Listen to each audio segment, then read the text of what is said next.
Today we're going to talk about Venn diagrams and the intersection of what matters and what you can control.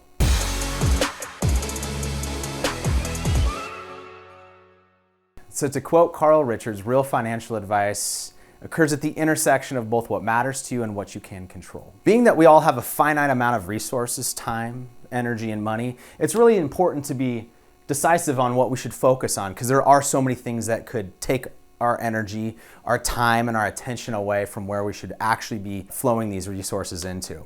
So what I wanted to do today was talk about, one, our process, not too much, we've talked about that quite a bit, and how it affects what matters. We have a definitive process here at 10 Capital. So when we think about this Venn diagram, starting on the left-hand side, understanding what matters to you. So if you've been through our process, we started out with a card game, literally talking to each one of you as couples or individuals or partners, understanding the things that are, both what the outcomes you want to see in your life, thinking about retirement, spending time with the ones we love, maintaining health and wellness. These important items help create you and make you the benchmark.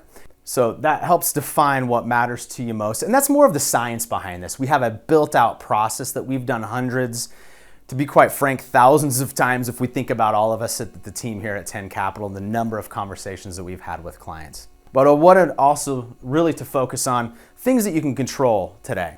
So this is more of the art behind what we do for clients all the time. So I think a lot of this is adding perspective in how we mind shift on certain topical conversations that are abound that are in our faces today. So I wanted to walk through one example on the topic of inflation. I've had actually one family member bring up the fact that, hey, rising costs are rising. We don't know what the price of oil is going to do.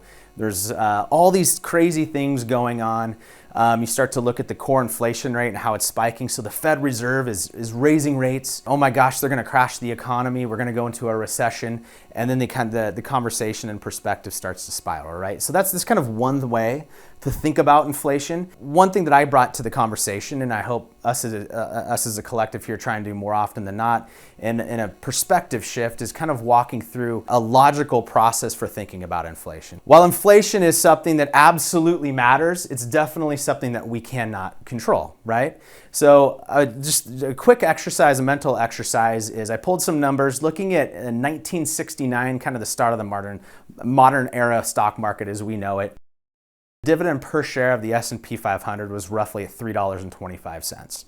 Today, in 2022, where we're currently at, even with the correction and bear market that we've seen, it's closer to $65 a share. So from 1969 until around today, that's up over 20 times, 20x of where we saw it in 1969.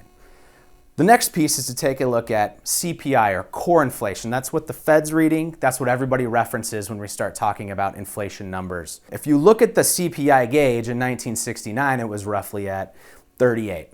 Today we're looking at it, it's creeping up on 300 and steadily moving up. But if you do the math on that, that's roughly 8 times or 8x up of where it was in 1969.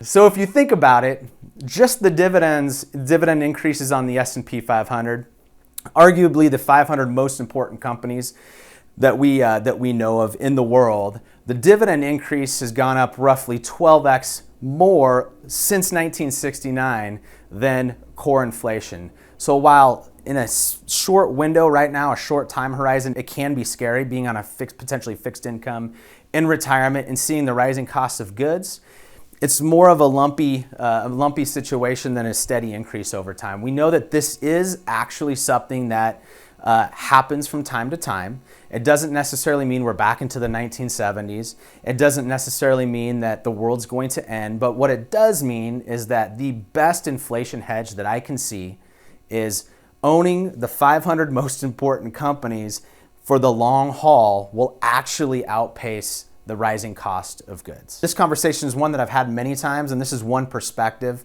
one slight perspective shift in how I think about it, so that I know that personally, that while I have no control over some of these uncontrollable things that do matter, my financial situation and my financial life, the outcomes I want to see, they're not forgotten, they're not out of control, and I should still be able to realize those. So let's talk about some of the things that you can control, the things that you should focus on that do matter. Things like your cash flow, maxing out your 401k, putting the money in that Roth IRA, paying off debt, not consuming the media outlets by picking up your phone at night or in the morning. You can put that away. I always say the best investors turn off the news and they turn on the Disney Channel. And the last thing that you can control is giving us a call, reaching out to us. So when you do go through these times where maybe you need a little perspective shift in things, or maybe you do need some real answers, that's what we're here for. That's what you pay us for, and that's what we love to do for you. So whether we see you at the next client review, maybe the next event, we're looking forward to it, and we really hope this helps.